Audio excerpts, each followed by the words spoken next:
Video को like करें, channel को सब्सक्राइब कर बेल आइकन जरूर दबाएं हमारी न्यू वीडियो नोटिफिकेशन पाने के लिए। Hello students, welcome to my channel Gautam की क्लास। तो आज मैं बीए फर्स्ट ईयर वालों के लिए सोशियोलॉजी सेकंड का क्वेश्चन पेपर लेकर आया हूं, जो कि आपका 2023 का क्वेश्चन पेपर है।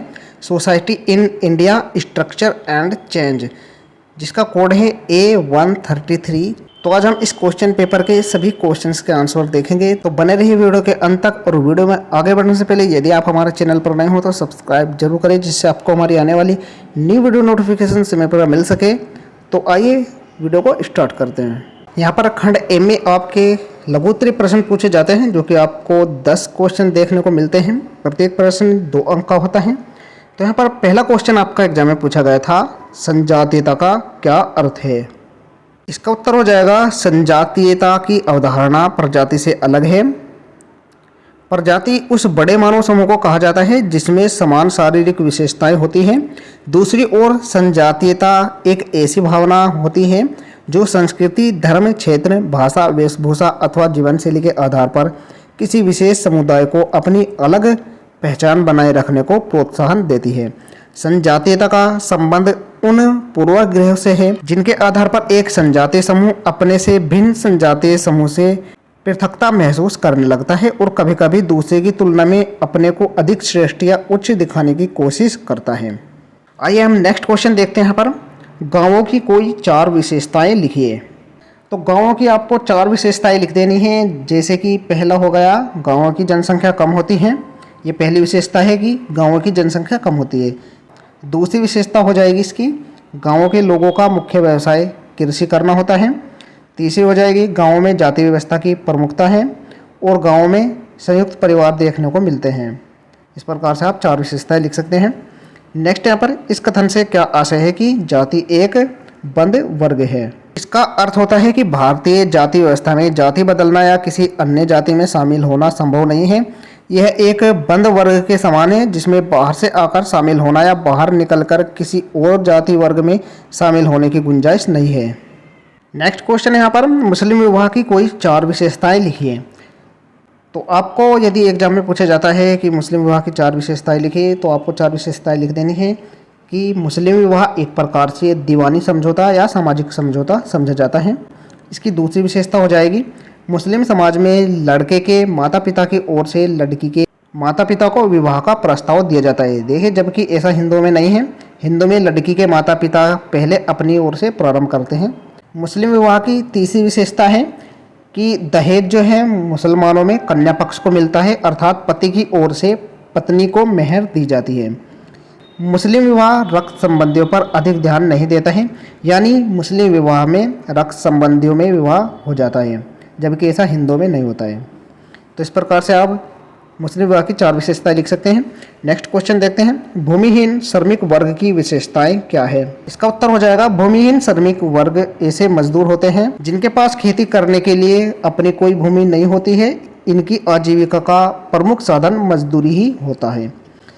नेक्स्ट क्वेश्चन है यहाँ पर, अन्य पिछड़े वर्ग से आप क्या समझते हैं। इसका उत्तर हो जाएगा, भारतीय समाज में कमजोर वर्गों में अनुसूचित जातियों के अतिरिक्त अन्य पिछड़े वर्ग भी महत्वपूर्ण स्थान रखते हैं। इस वर्ग को भी शिक्षा व रोजगार में कुछ विशेषाधिकार प्राप्त है, परंतु इन्हें अनुसूचित जातियों व जनजातियों की तरह सुरक्षित निर्वाचन क्षेत्रों से चुनाव द्वारा राजनीतिक प्रतिनिधित्व का अधिकार प्राप्त नहीं है। ये वर्ग निश्चित रूप से उच्च जातियों से शिक्षा, व्यवसाय व सरकारी नौकरियों में पिछड़े हुए हैं। वे जातीय संस्तरण में भी निम्न स्थान रखते हैं। नेक्स्ट क्वेश्चन है यहाँ पर, जनसंख्या विस्फोट का क्या अर्थ है। मृत्यु दर में कमी, जन्म दर में तीव्र वृद्धि के कारण किसी स्थान पर विशेष की जनसंख्या में आकस्मिक और तीव्र विस्तार जनसंख्या विस्फोट कहलाती है।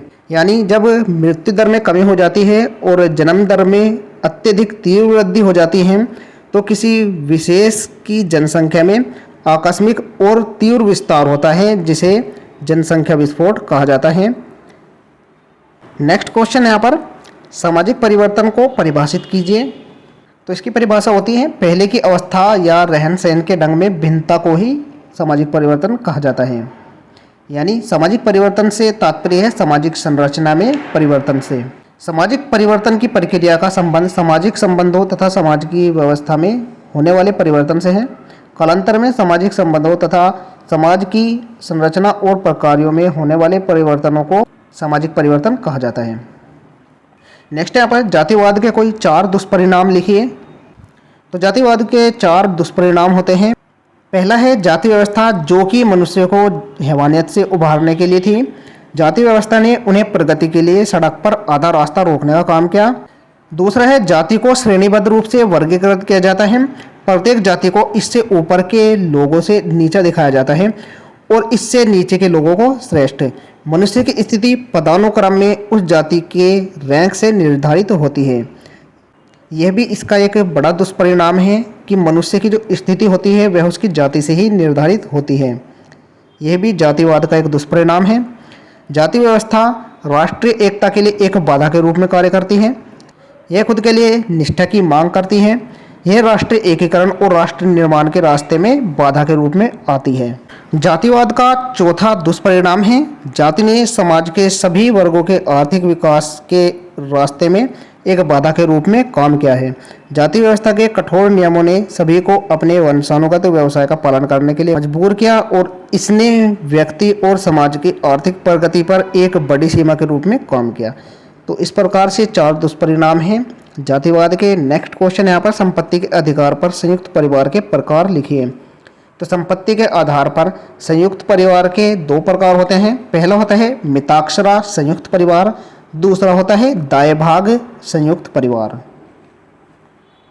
तो यह आपके शॉर्ट आंसर टाइप क्वेश्चन थे। इसके बाद आपके दीर्घ उत्तरीय प्रश्न देखने को मिलेंगे जिसमें आपके खंड बे से दे तथा ई होते हैं। इनमें 2-2 प्रश्न आपको देखने को मिलते हैं, उनमें से एक का आंसर आपको देना होता है। आइए हम नेक्स्ट क्वेश्चन देखते हैं। यहाँ पर क्वेश्चन नंबर 2 है सामाजिक वर्ग को परिभाषित करते हुए इसकी मूल विशेषताओं की विवेचना कीजिए। ये क्वेश्चंस आपको खुद से ही तैयार करने हैं। आप मॉडल से तैयार कर सकते हैं या बुक से तैयार कर सकते हैं। नेक्स्ट दिया गए हैं अथवा में है संयुक्त परिवार व्यवस्था क्या है, संयुक्त परिवार की प्रमुख विशेषताओं का वर्णन कीजिए। इसके बाद यहाँ पर आपका सेक्शन सी आ जाता है। यहाँ पर आपका क्वेश्चन दिया गया है जनजाति से आप क्या समझते हैं, जनजाति एवं जाति में अंतर स्पष्ट कीजिए। अथवा में पूछा गया है हिंदू विवाह के परंपरागत स्वरूपों का वर्णन कीजिए। इसके बाद सेक्शन दिया जाता है। यहाँ पर क्वेश्चन नंबर 6 है भारत में दलित जातियों की स्थिति में होने वाले वर्तमान परिवर्तन एवं इसके कारणों को समझाइए। क्वेश्चन नंबर 7 है यहाँ पर वर्तमान में भारतीय स्त्रियों की परिस्थिति में परिवर्तन लाने वाले प्रमुख कारकों का वर्णन कीजिए। सेक्शन ई आ जाता है यहाँ पर। क्वेश्चन नंबर 8 है जनांकी को समझाइए।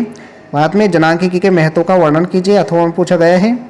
इसके बाद क्वेश्चन नंबर 9 है यहाँ पर समकालीन भारतीय समाज में होने वाले सामाजिक परिवर्तन में पश्चिमीकरण तथा आधुनिकीकरण की भूमिका की विवेचना कीजिए। तो ये आपका क्वेश्चन पेपर था 2023 का। आप देख सकते हैं किस प्रकार से आपके प्रीवियस ईयर में क्वेश्चन पूछे गए थे। हो सकता है इनमें से कुछ क्वेश्चन रिपीट होकर भी आ जाए। तो आपको एग्जाम में जाने से पहले सभी क्वेश्चंस को भली भांति पढ़ के जाना है। आशा करता हूँ आपको ये वीडियो हेल्पफुल लगी होगी। वीडियो पसंद आई हो तो लाइक जरूर करें, चैनल पर है तो सब्सक्राइब जरूर करें, जिससे आपको हमारी आने वाली न्यू वीडियो नोटिफिकेशन समय पर मिल सके। मिलते हैं ऐसे न्यू वीडियो के साथ, तब तक के लिए बाय बाय, टेक केयर।